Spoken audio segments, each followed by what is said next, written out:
Once again, I'm going live. I'm live. As you come into this live, as you step into the room, go hit up the chat and let me know you here. As you enter this live, hit up the chat and let me know you in the building. Today, man, right now, it's all about Cory Booker, New Jersey senator. He's about to break the record. He's been on the floor speaking for 24 hours already. So we watching. I wanted to bring that in to cheer that man on and salute and give him respect for what he's doing, because he's doing this for the people. He's standing against Trump and his policies and all the cuts he's doing, including job cuts. So today is about Cory Booker. As you enter this live, man, go ahead, hit up the chat. Let me know you in the building. Say what's up. But today is about Cory Booker. I'm bringing it in. He about to break the record of being on the Senate floor. If you're not checking it out, you need to be checking it out. This is history. As you enter the building, as you enter this live, go ahead, check in, man. It's about Cory Booker. He's on the Senate floor speaking. He's been speaking since yesterday. While you and I were asleep, he was still speaking, and he's still speaking now. He's minutes away from breaking the record. As you enter this live, go ahead and say what's up in the chat. As you enter this live, say what's up in the chat. This is about Cory Booker. I'm watching it right here on the laptop. I want to do this to bring, because this is history, man. This is a time when people are standing up against power, first of all, in the face of their careers and other danger on their lives. So I wanted to make sure I brought this to the live tonight, Cory Booker. And what I want to do, man, I want to just make sure I show y'all what we got going on. Let me switch that around. That's Cory Booker live. He's been on the Senate since yesterday. He's about to break the record speaking on the floor. This is called a filibuster. Much respect for Cory standing for American citizens. As you enter this room, go ahead, hit up the chat. Let me know you in the building. As you enter the room, hit up the chat and let me know you in the building. We got Cory Booker live. He's about to break the record of speaking on the floor. He's another one making a stand against this oligarchy type government. And this, to me, this is a historical moment. It can be an emotional moment. This is a moment that deserves to be acknowledged, man. And I just wanted to bring it to y'all. If y'all not watching it, this is something you need to be on to. Much respect to Cory Booker. He continuing to walk. He continuing to speak. I know he tired. He haven't been able to sit down, use the bathroom, or eat anything. This has been going on for 24 hours. So I just wanted to, watch him bring in as he break the record. That's what Silly. Hey, Silly, I'm not nothing. I'm a human being. I'm a grown man. Silly asks, are you Democrat or Republican? I'm not with what's going on right now. What about you, Silly?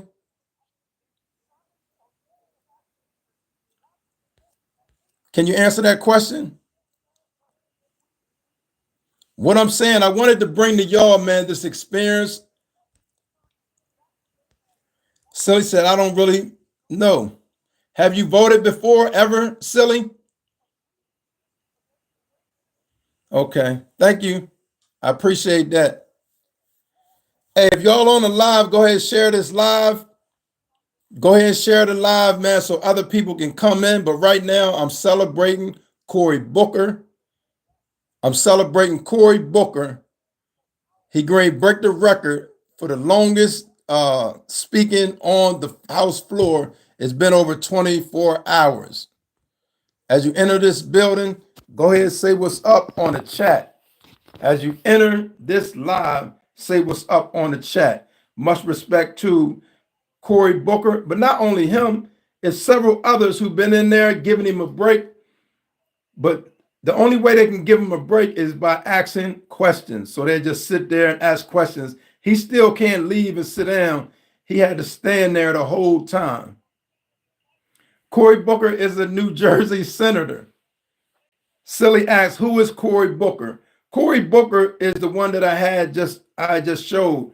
I'm gonna show him again in a few, but he's a senator. Did that answer your question, Silly? But this man is about to break history, and I wanted to bring it to y'all live just to see it so y'all can appreciate it and witness American history. Because right now under Trump, it seemed like anything goes. He's doing anything he want to do. They study cutting jobs, what people call nowadays a... Listen, first of all, when you come into this live, make sure you read the community guidelines, because I ain't doing too much playing. I will block you quick. Anybody, when you come through this live, read the community guideline before you get blocked. You can ask any questions as long as you sincere with your question. But I'm going to show Cory Booker once again. I'm going to show him once again.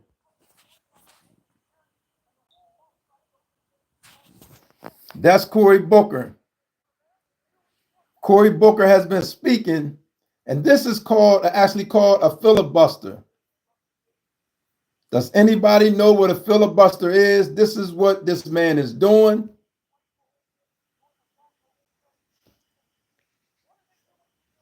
That's Cory Booker. He's been talking for 24 hours, and he's so close to breaking the record. I just wanted to make sure I brought it to this live so y'all can bear witness to history. This is democracy at its best. Garden Girl 777. How much did you watch? I've been catching it off and on. He's a trip. Right on. This is a good job. I've been watching it off and on all day. I saw some last night. Appreciate you asking, Garden Girl 777. Thank you. But he's getting close. He's mighty close. Let me see. I hear the audience is clapping for him.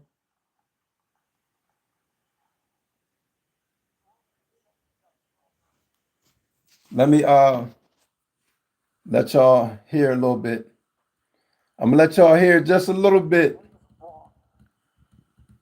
Maybe my ego got too caught up, and if I stood here, just maybe I could break this record. The man who tried to stop the rights upon which I stand. Yes, Silly. I'm not calling the person silly. That's their name. Silly. Yes, somebody spoke for 24 hours before. People were more powerful. Doing this practice, it's called a filibuster. Yes, they did. But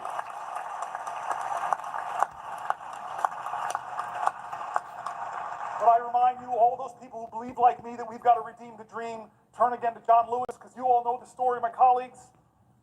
And the goal is standing against, some of Trump policies and how he's doing with the country, cutting jobs, veterans benefits, Social Security, a whole bunch of stuff. Forgiveness from John Lewis. I heard about Garden Girl 777. Yeah. Not Thurman Marshall, though. What Thurman you speaking of? When he came to ask you for forgiveness, Garden Girl, tell me. And a good Christian man of faith, simply said, but I thank y'all for tuning in. I thank y'all. But we witnessing history right now. And I just wanted to bring it to y'all, man, so y'all can see and appreciate what's going on. This nation needs you too.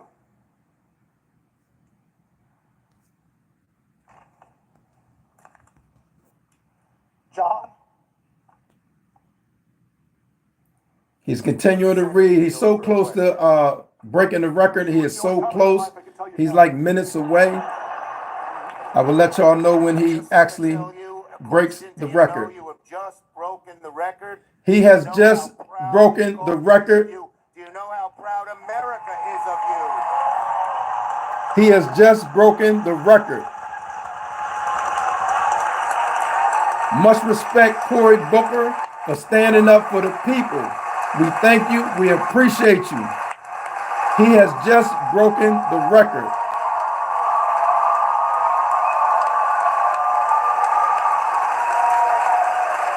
He received, Garden Girl said, as a result, Thurman received mixed praise and criticism for his speech. Thurman's racist filibuster was intended to delay access to voting for Black Americans. Facts.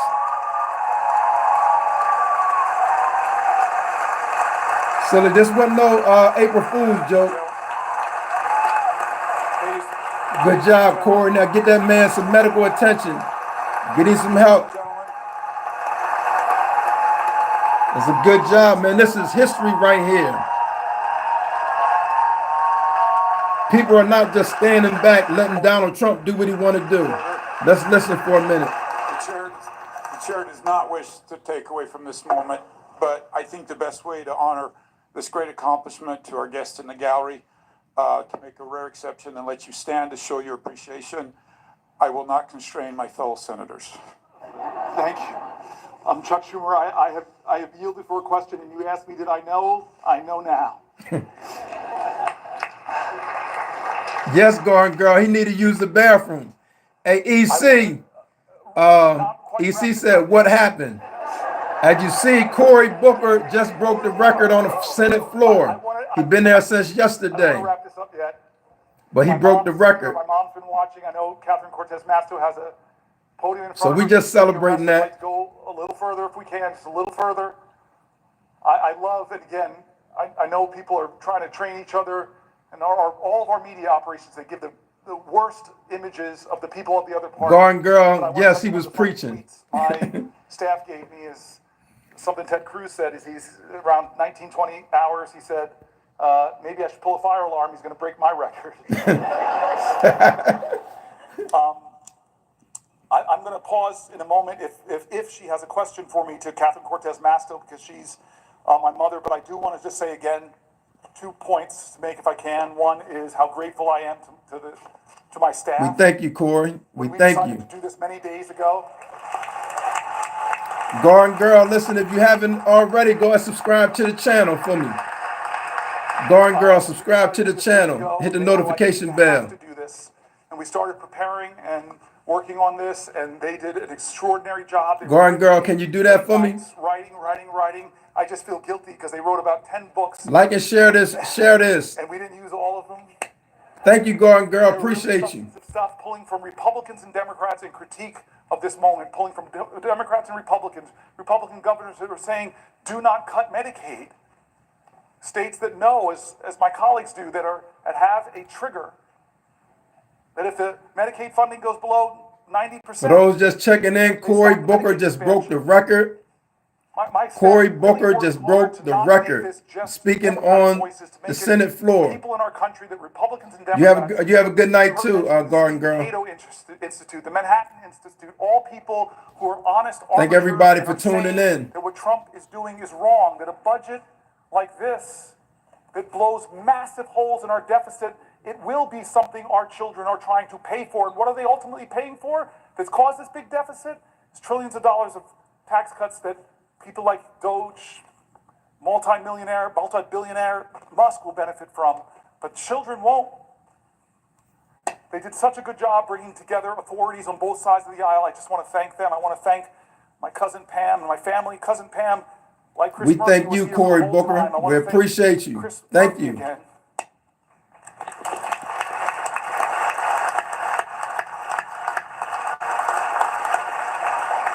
Who never stopped telling me we could do this, we can do this, we can do this, and said, I will stay with you. He's been with me on the floor. I hope you don't look as tired as I look, because you look beat, man. What up, EC? I just wanted to check in and show y'all this. That's all, man. I ain't gonna be on here long, but I just wanted to bring this, man. This is history. Thank you for chiming in too. With, some of the biological urgencies I'm feeling. He got to use the bathroom. But I'm going to wait here because I have the power, I have the floor. Somebody has to ask me, perhaps from my mom's state, the way that's supposed to work. So will the good senator from New Jersey yield for a question? My mom would be so upset with me, my Aunt Marilyn, my Uncle Butch, my Aunt Shirley, all the people that are your constituents, not mine. They would be upset with me if I didn't yield to you for a question while retaining the floor. Well, first of all, Senator Booker, I have to say, we in Nevada are so proud of you. We are proud to be Nevada strong. Good Either job. one of us. Cory You are Booker just broke the definitely New record. For Jersey, those who Nevada don't strong, know, and so he proud of broke what the you've record. accomplished so far, and willing to stay here as long as it takes to help you get your message across.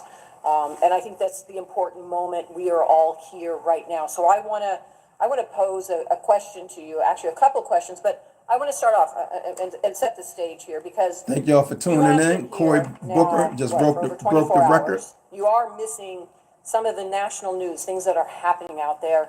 But one of the things I want to point to that is happening that you may not be aware of, and you've touched on it a little earlier today, is this notion that we have now a president who is actually focused on billionaires and tax cuts for billionaires at the expense of the American public. And one of the things we have watched him do is cut funding for medical research. If y'all haven't Now, what you subscribed to may the not channel, know go ahead and is subscribe to the channel. Just today, I found out that HHS laid off the entire healthy aging branch of the CDC. Just today. This office administers Alzheimer's disease programs. Yes. And it oversees the funding from the Bold Infrastructure for Alzheimer's Act, and it is a piece of legislation that I was so proud to partner with Susan Collins on. And she has fought for, and we have fought for funding for it. Thank you, to Cory support Booker. Thank you. caregivers and their families. And Congress just reauthorized this funding. And now we have a president that has stopped the critical work that scientists are doing to try and cure Alzheimer's. And I bring this to your attention, Senator, because like you, and I think like all of us, there are Cory personal moments in the Booker work that just we broke do. the record. My personal moment Speaking on the is Senate floor. my grandmother, who I'm named after, died from Alzheimer's. And she died at a time in Las Vegas Thank y'all when for there tuning was in. not enough research, when there was not enough health care, when there were really not enough providers to understand what was going on. And so for many of us, this fight, not only is it personal, but we recognize the impact that it has outside the Beltway in so many families and lives across the country. And that's what this is about. In Nevada, as of 2023, You're welcome, there EC. are Appreciate 49,000 you. people, 65 and older, are living with Alzheimer's. Share this live to And somebody. that's Share projected it. to reach 65,000 this year. Not only did we hear that HHS laid off the entire healthy aging branch of the CDC, but Donald Trump also recently terminated a $14,000 NIH research grant that had been supporting Alzheimer's research at the University of Nevada, Las Vegas. And he's continued to cut the grant for essential research for so many reasons. We've seen these funding cuts, we've seen mass layoffs, and the impoundment of grants that have already been approved by Congress. This is a violation of the rule of law, and you have been talking about that for the last couple of hours. President Trump is forgetting that this is personal. It is happening to so many families. So my question, Senator Booker, to you is, what do you think families and caregivers of those impacted by Alzheimer's, how they are feeling about what is happening right now? So this bothers me for two reasons, and the first you've already mentioned is this is the points of bipartisan work that we do. I talked about Chris Murphy and the bipartisan gun bill that lots of people here worked on with Senator Cornyn and others, and how upset my state is that some of that community violence intervention money that I worked so hard to get in that bill is being clawed back by a president. There are people in this room, I know so many of you, and I know on the other side, that have done such great work to work with our colleagues to find common ground and get really important programs passed that bring resources to families. And it's being clawed back by a president, not with consultation, not with a hearing, not with a discussion of even why you would target Alzheimer's research. That is a violation of the separation of powers. And I wish my Republican colleagues would hold more hearings about that. These are programs that they like. I saw that with USAID.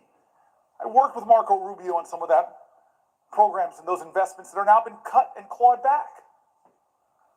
So it's a separation of powers. Thank y'all issues. for It's an tuning in. offense to the Thank common you. goals Cory that we Booker share broke in the this record community for speaking of leaders. on the Senate But the floor. second reason it bothers me is an article I read hours ago by Fareed Zakaria. And he talked about what's happening to a nation Thank y'all for tuning that in. cuts so Thank you. dramatically what is one of the best taxpayer investment dollars in biomedical sciences. If you're an investor, and I told you there's an investment that every dollar you invest, you would get $5 back for your economy, folks would be invested in that vehicle. Well, that's NIH funding. Every dollar you invest, who would cut a profit center? It's not just a profit center, though. The outcomes, the discoveries could change the lives of people who are suffering in your nation and around the world. But he's attacking them. I read all these universities from around the country. This shows you how magnanimous I'm trying to be. I even read stories from USC. I'm sorry, rival.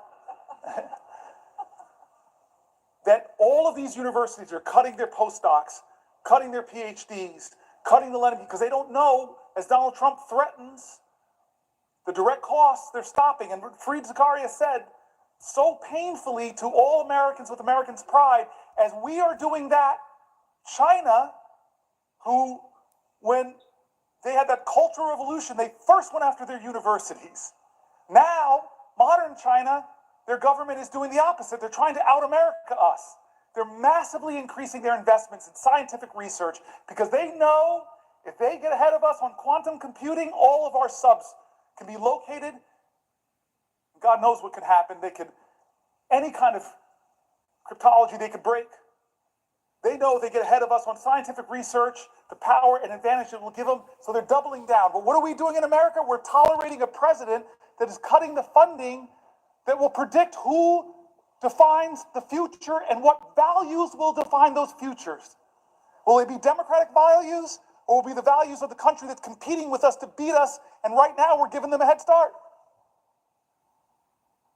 And then the final reason that question bothers me is because my father died of Parkinson's, and he had Parkinson's-related dementia. And I know what that's like. I know the pain families are enduring. I remember the time that my dad and my mom, we were in the movie theater, and my mother just shook my world. She was in Georgia. And so many people here in this room have had the same experience. We're in a movie theater, and my mom leans over to me and said, "You need to take your dad to the bathroom." I never imagined the years of my dad as a 2-year-old and 3-year-old taking me to the bathroom, that one day I'd have to take him. So in this Atlanta movie theater, in the middle of a movie, which I was like, okay, it's time for me to do this ritual that so many families know. I pick my dad up, who's shuffling with his Parkinson's. I'm not seeing any light in his eyes that he's there. I'm just letting him hold me, and he's shuffling into the bathroom. And then we get to a public bathroom, and his hands are shaking, he's standing in front of the urinal, and then I realize I gotta unbuckle this man's pants. So many families know this, and my ego, I'm sorry, I was leaning over and I'm saying, wait a minute, I'm in a public bathroom, leaning over, I'm buckling another man's pants. Please, please, God, don't let somebody come in.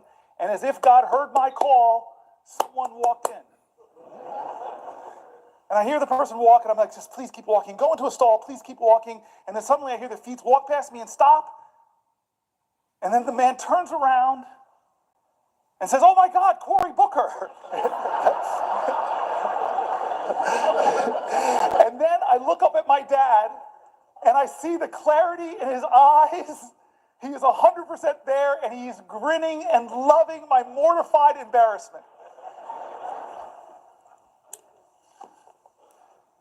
Alzheimer's is devastating so many American families who are watching the loved one of their lives diminish. And we're cutting funding. Donald Trump is cutting funding, democratically, bipartisanly approved. So forget the separation of powers. It's important. So important. If that doesn't get you, then maybe think about the competition with China. If that doesn't get you, if those two don't get you, America, think about the millions of Americans struggling with Alzheimer's, the struggles it does to those families. This is a moral moment, America. This is going to define the character of our country for years and years to come. Has the Senate called a hearing on your bipartisan funding, Senator? No. Have we done our oversight responsibility? Have we checked, as I read from the Federalist Papers, as our founders wanted us to do, is to check the executive, be the check at the executive that balances our governmental powers? No, we're not checking that executive. With Signalgate, I have heard from Republicans that serve in Congress, of the 535 with us, I know other colleagues here have heard, they're mortified. You talked about that. Mortified about that. And again, this is not partisan. The Biden administration made foreign policy mistakes. Obama made foreign policy mistakes.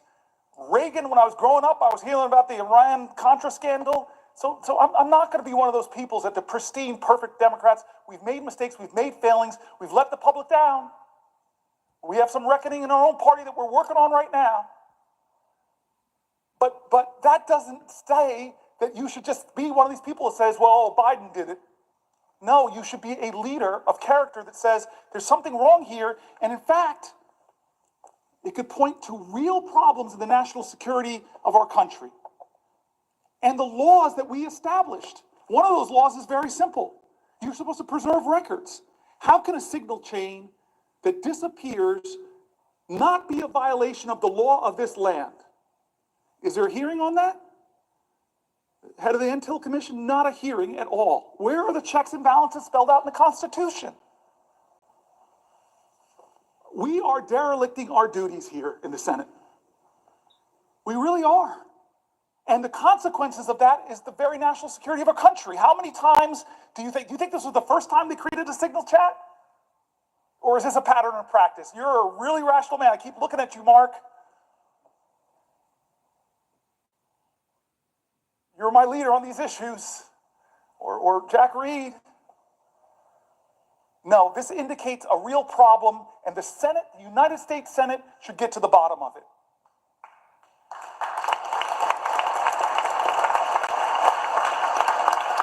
Thank you once again, Cory This is a moral Booker. moment. I keep saying it's a moral moment. Who are we going to be? What's going to define us? And it's time not for the typical tribalism. It's time for leaders to start standing up and saying, you know what? We can go a different way. We can imagine a different country. That's why I pointed out the new leader of the Democratic Party on the House side. We're a different generation. There's a rising generation of people. I've talked about my friend who wrote this great book, Abundance. There's a whole bunch of new ideas out there that are about the future, about the possibilities, about the hope, about the greatness of America, not the greatness that is braggadocious, not the greatness that says, I'm better than you, not the greatness that says, only I can fix things. That's not the America we want. We want America that Now, says, Fair, appreciate we you. the people. Sounds like he's calling out his co-workers. Yes, America says that he is. Our history shows that rugged individualism and self-reliance are important values, but rugged individualism didn't beat the Nazis. It didn't take us to the moon. We did that together, America. We need bigger visions that could unite us beyond our narrow partisan desires to get a real mandate. And you know what a real mandate should be? It should be government efficiency. It really should be. God, I have heard from so many of my colleagues on this side of the aisle that have said, if they formed a commission of former executives in this body, I see you, Maggie Hassan, it was hard, but I had to cut 24% of my budget. Appreciate you, not fair. It was really hard. It caused a lot of pain, but we had to reduce my government. There are a lot of people here that are executives on both sides of the aisle that would have said, pick me, let's form the most exciting team possible. Because this is a historical moment. The military of the United States of America could do things more efficiently. A little bit of waste over there because they haven't passed an audit. Where's Maria Cantwell? The Commerce Committee. So many ideas about how to create profit centers in the American government. You have talked to me about them. You're brilliant on some of these ideas. I look around here, but I could look to the other side of the aisle. The man, the farmer sitting over there, the guy who's been so good to me, Chuck Grassley, I forced that man to hug me when we passed. I forced him to hug me, sir. I have pictures. Can't deny it. I don't know how you're going to get reelected now, sir. You hug this dude, black dude from New Jersey. You're so sweet to me still. We passed a big bipartisan bill because people like him, like the presiding officer, I've met with you, you still have big ideas. You still have big ideas that aren't partisan. If President Trump, from his inaugural address to his first speech before a joint session of Congress, said enough, there are big ideas in this country, I want the best, I want people to come together, I'm tired of us talking down at each other, it's time for us to come together and imagine ways to create real abundance in America for all Americans. I trust the genius of America, the kindness and the decency, but this president doesn't do that. He violates all of our common senses of decency. And don't say it doesn't happen, folks. Don't say that. I listen to him. I listen to how he talks about people. We have a government now, as I said earlier, that isn't ask not what your country can do for you, but what you can do for your country. We have a country now where our president says, ask not what your country can do for you, ask what you can do for Donald Trump. And you're seeing who gets the special treatment. Some law firms are really threatened right now with being bankrupted by Donald Trump targeting them. Others have decided a different path. I'm not hating on them, but they said we're going to go Thank to y'all Trump for tuning and we're in. going to offer him what Cory he wants. Booker We're going to just give him broke the tens record of millions of speaking dollars on the in free Senate pro floor. bono work. I wish they would bring some of that free pro bono work to Newark, New Jersey. A lot of people who need lawyers, folks in my city. What are the standards here of our government? You want a merger? Well, maybe you should put a lot of money in Donald Trump's meme coin. I read the document, there's something word called emoluments.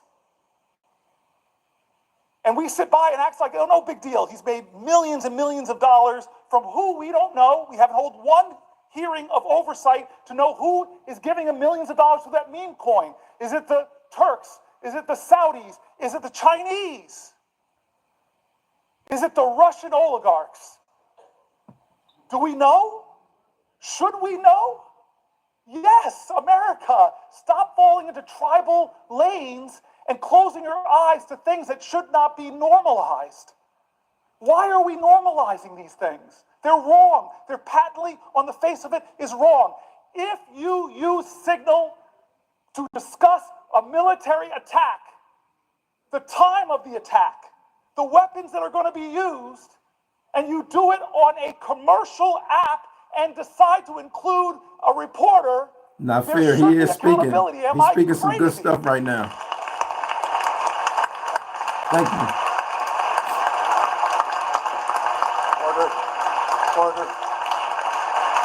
Ladies and gentlemen, let me just remind you, expressions of approval and disapproval are not permitted by the gallery. Thank you. He was forced to say that. Look at you, defiant man. Northwest Gardner, that's your opinion, sir. That's kind of disrespectful, though, but we're going to respect your opinion. Should be checks and balances on the President of the United States. The Senate and the House should not allow business as usual in this moment when the President is insisting that no one has the power to check and balance him.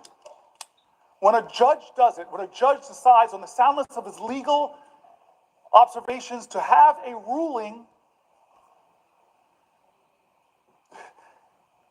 and then the President of the United States doesn't appeal the ruling like most people kind of do, but starts to drag and insult and threaten that judge with impeachment. And some people, astonishing to me, in our government said, oh, that's right, we should impeach this guy.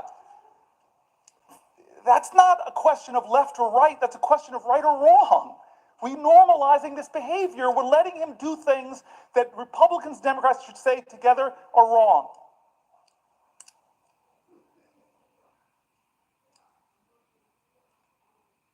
So I want to say, I'm going to stop soon. Well, for a question? Oh, yes. God bless you.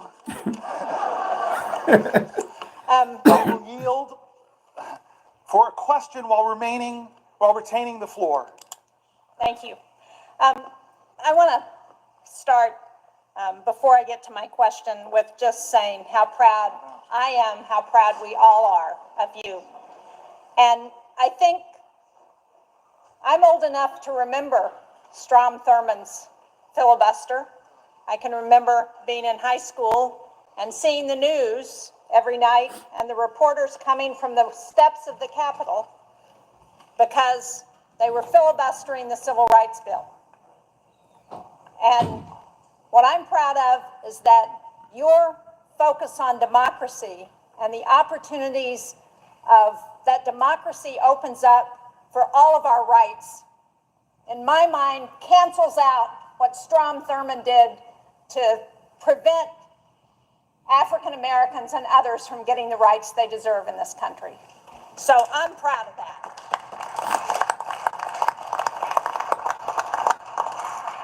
But I really want to, you talked earlier this afternoon about the rule of law and the overreach of this administration.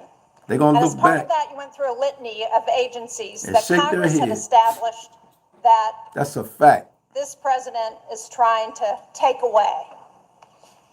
And I just wanted to point out that, and you mentioned this earlier, one of those agencies that Congress established is the U.S. Agency for International Development. And earlier today, we had a shadow hearing roundtable, the Democrats on the Foreign Relations Committee.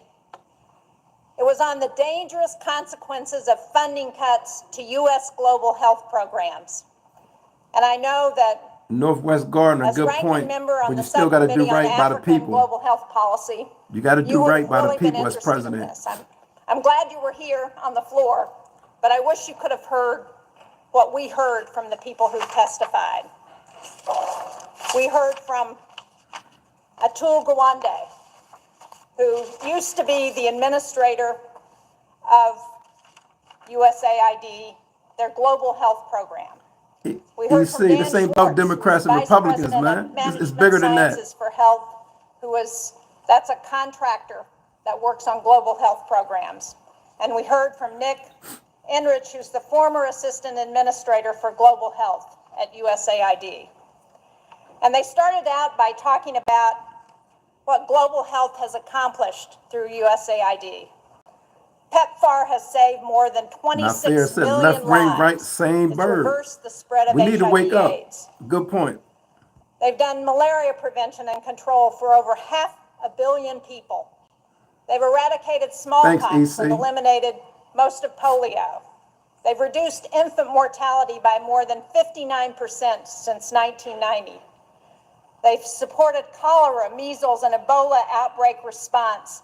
And one of the things Dr. Gawande pointed out is that they took the response to Ebola outbreak from 2 weeks. Many of us remember that during the Obama administration when Ebola was coming to the United States. They took that response from 2 weeks down to 24 to 48 hours to be in there to be responding to the Ebola epidemic. And what has this president done? What has Elon Musk and Doge done? They've gone in to USAID. They've cut the global health workforce from over 800 to about 60. They've taken the system that was designed to make programs more efficient, and they dismantled it. And when the Inspector General Paul Martin reported on food rotting in ports, he was fired.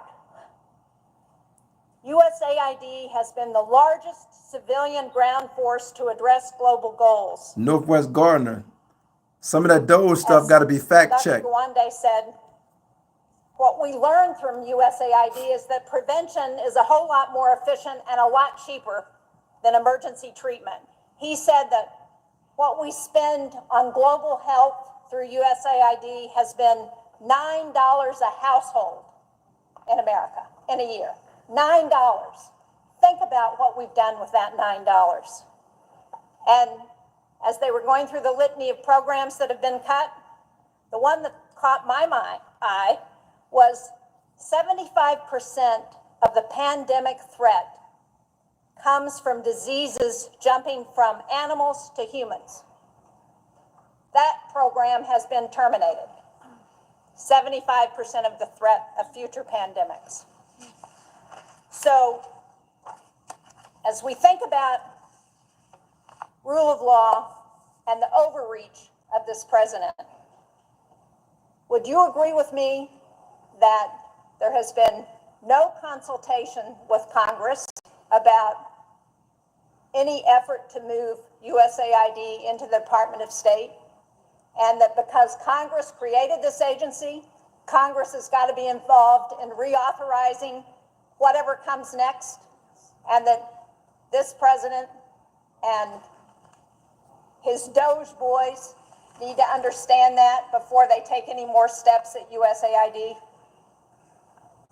Yes, yes, yes. You and I both know that in a bipartisan way, we created some of these programs principally to keep America safe. Many of us remember that dramatic hearing where Trump's Secretary of Defense, James Mattis, sat before the American people when they were discussing the budgets for USAID and the State Department.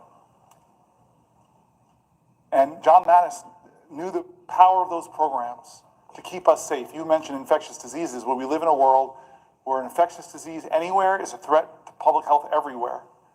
So pulling our scientists out of the fight against Ebola, pulling our scientists out of drug-resistant tuberculosis fights, it makes no sense.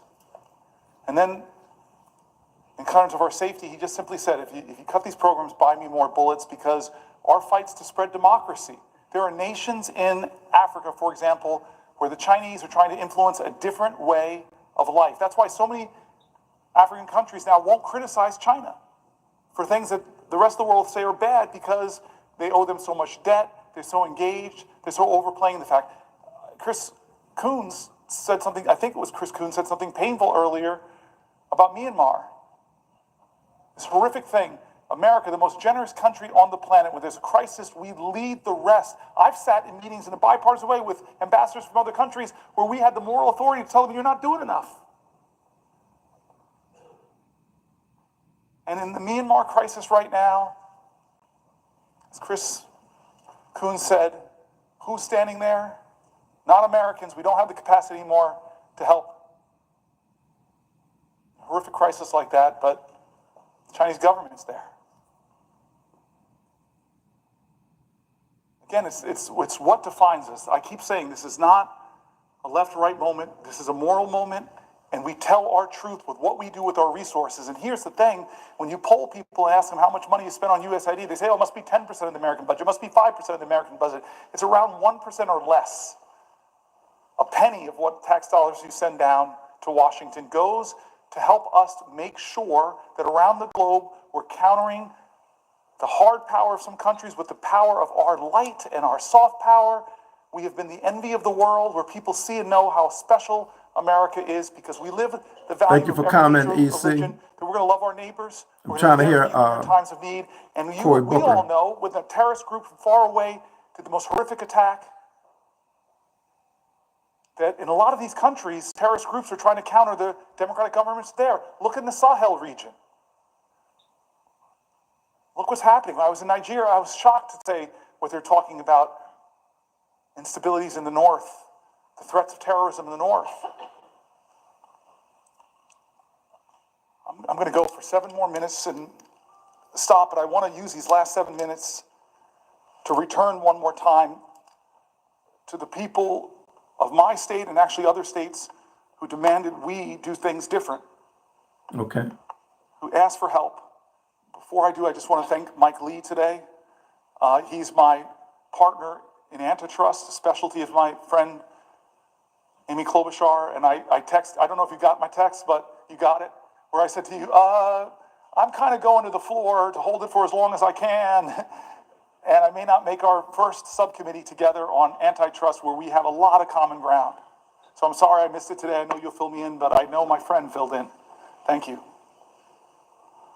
So I want to close back where we started, about us, about why I'm here.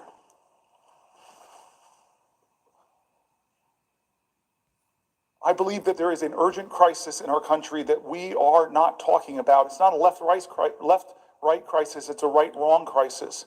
It's a moral moment, and again, in America that's going to define our character, about who we are, share and this what we stand video, for. There's a threat to the bedrock subscribe commitments to the we've made channel. to each other as a country. People are threatening that bedrock commitment of Social Security. They're calling it a Ponzi scheme. They're making up absolute lies about it.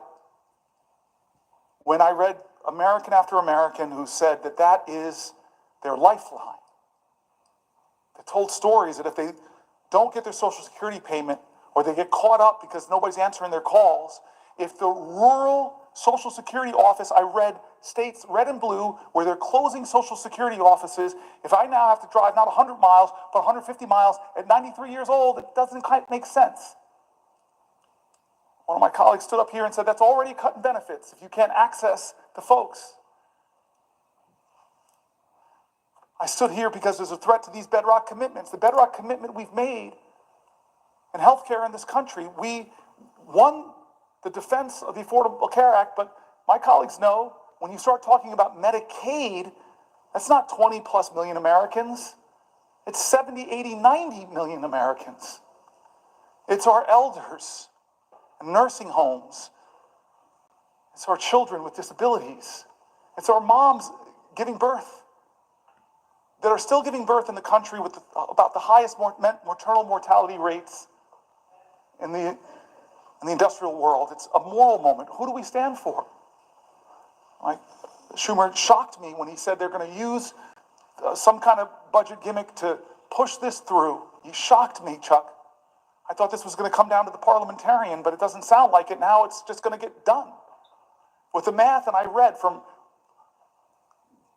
Manhattan Institute criticized it on the right. AEI criticized it on the right. They said, what are you doing? What are you doing, America? You're going to rake up trillions and trillions of dollars in debt that our children and our children's children are going to have to pay for, passing the bucks that will grow. Are you doing that to help people get more access to health care, more access to retirement security, more access to the things we believe in? XX Lunarks, welcome to the chat. Appreciate you. Paid family leave. No, we're doing that in order to renew the tax cuts that I read conservative budget folks, moderate budget folks, all across the spectrum who said it will blow up our deficit.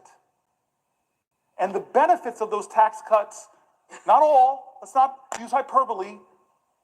Wow, most will go to the richest people in our country, who I promise you, I celebrate people who've brought their ingenuity and their expertise and their grit and their tireless work who've built wealth in this country. Should not be us versus them, but I'm telling you that those folks do not need another tax cut.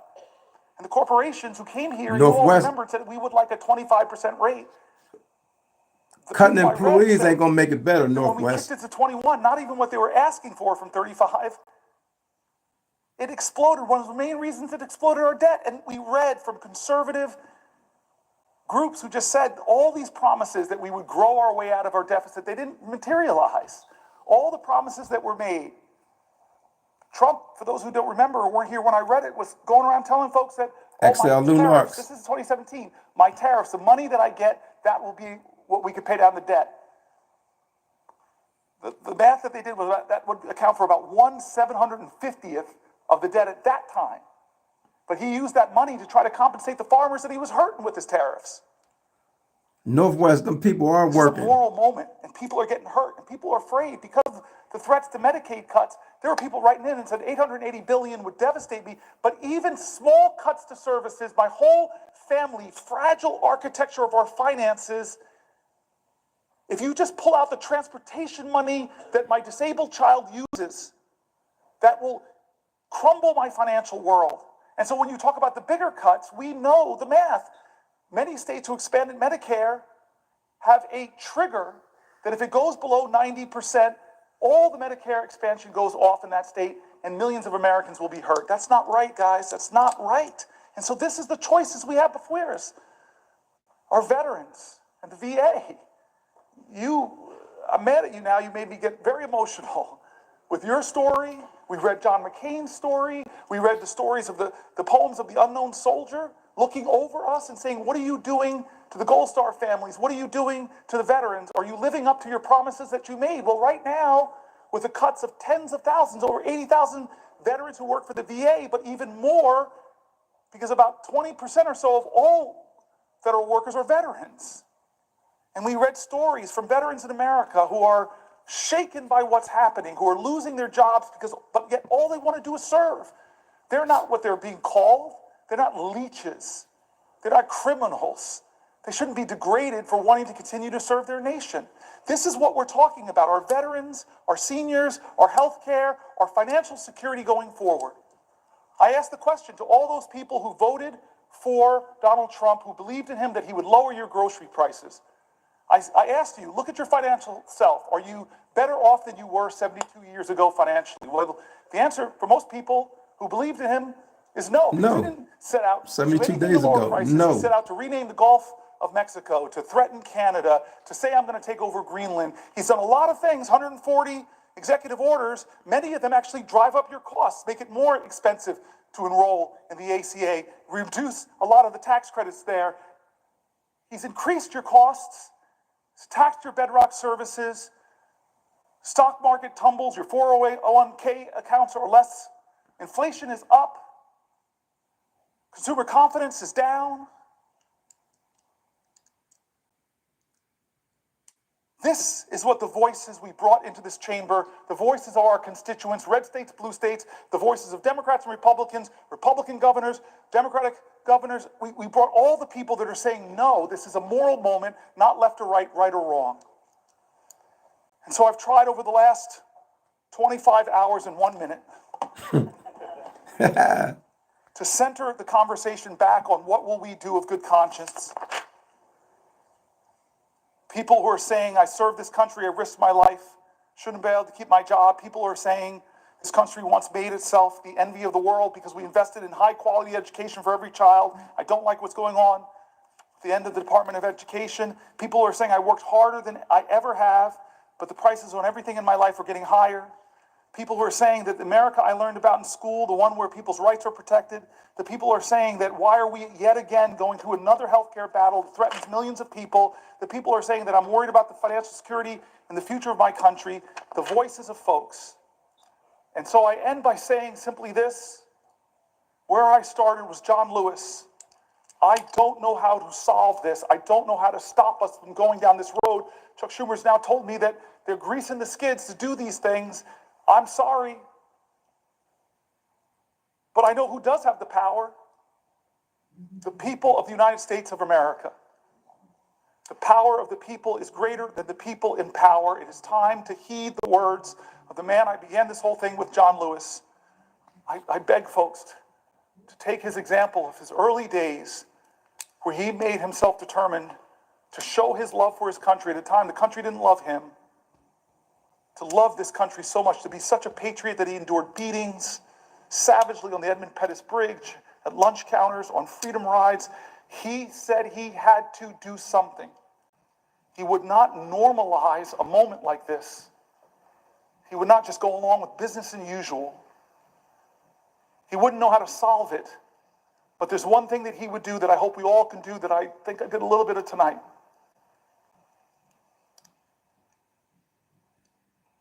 He said for us to go out and cause some good trouble, necessary trouble, to redeem the soul of our nation. I want you to redeem the dream. Let's be bold in America, not to demean and degrade Americans, not divide us against each other.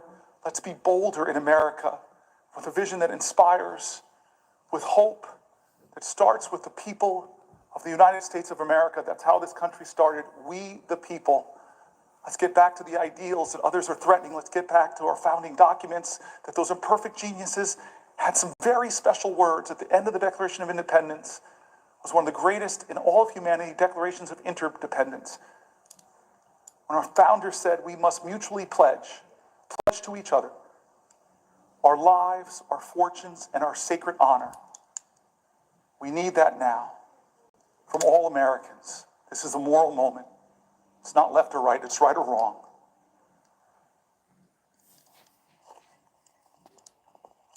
Let's get in good trouble. My friend, Madam President, I yield the floor.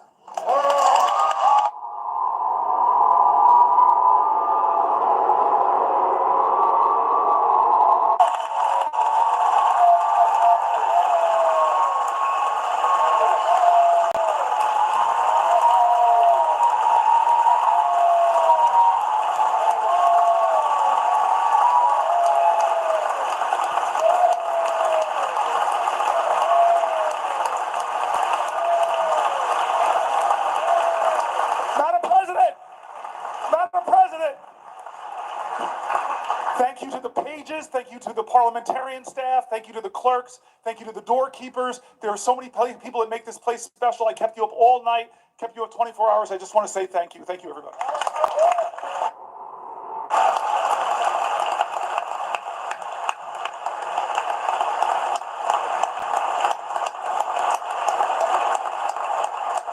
Thank you, EC. Yes, Cory did a great job. He did a great job. Senator from Idaho. Madam President, this next regular order of business, confirmation of Mr. Matthew Whitaker.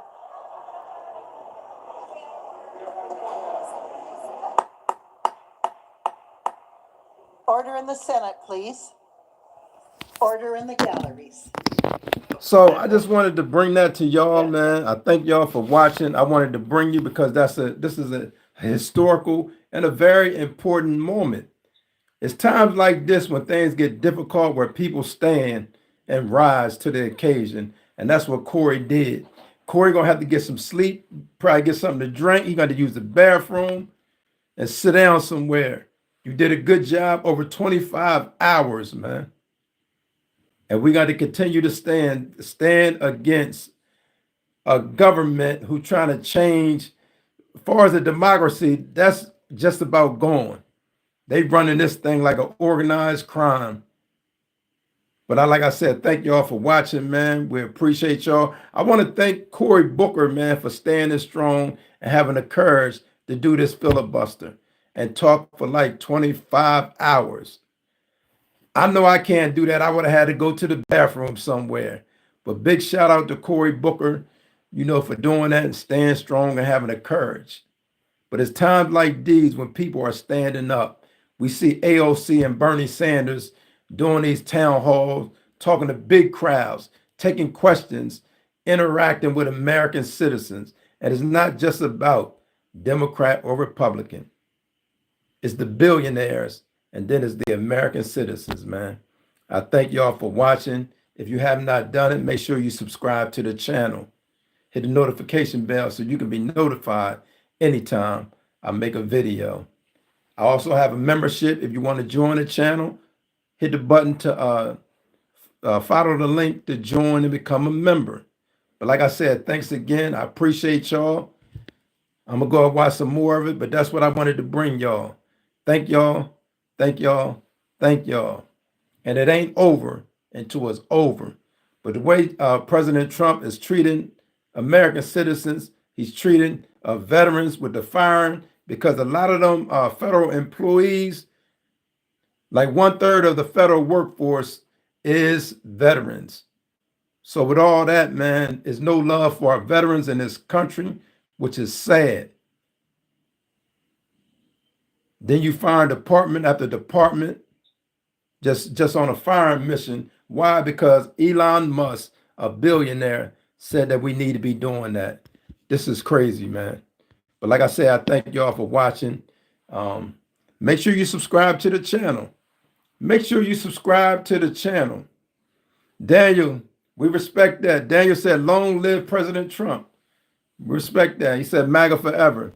Listen, man, you got a right to do that. But guess what? Trump don't give you a right. If you change and speak against that, right, it's good you voted for Trump if that's what you voted for. But do you not see all that he's doing, man? How he's going to hurt the elderly? Do you not see that? And you still continue to say, go Trump? More power to you. But like I said, man, if y'all have not done it, man, subscribe to the channel, man. Because I bring the heat. I bring it. And we just witnessed Cory Booker talk for 25 hours, man. He spoke for 25 hours. He broke the record. I thank y'all, man. I appreciate y'all. I'll be on live tomorrow also. So make sure you check out my live tomorrow. EC, you know that's where me and you disagree. You my man and all that. But we disagree on that. But we'll talk, man. Until next time, y'all be safe, man. Peace.